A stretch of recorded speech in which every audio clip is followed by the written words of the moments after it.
space race to the moon. And it's a race that we might lose to China because of SpaceX. Elon Musk's company, SpaceX, said that they hope to have 25 launches with Starship in 2025.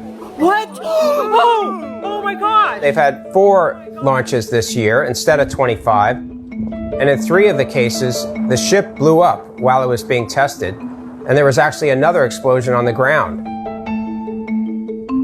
SpaceX has long had this strategy of fly, fail, and fly again.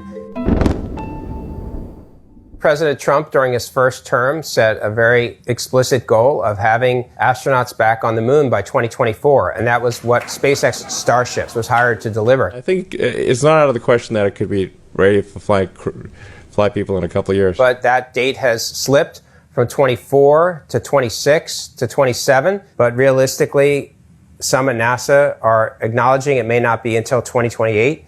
And one former NASA official I spoke with said 2032, and that could be after China itself gets to the moon. Starship includes the largest number of unproven technological advances. Meanwhile, China is using a much more standard, well-proven approach. China's lunar lander looks a lot like the Apollo mission lunar lander that the United States used decades ago. It's a very short vehicle that has 4 legs that could land pretty simply on the surface of the moon. SpaceX is going to put a 17-story structure super high, and it even has a risk that it could fall over onto the moon. And it also requires an incredibly complex space-based refueling process. It is fundamentally more complicated than what China is trying to do. And that's going to slow the United States' efforts to get on the moon. Good morning. There's been a lot of talk in recent weeks among former senior NASA officials about their concerns that the SpaceX Starship is way behind schedule.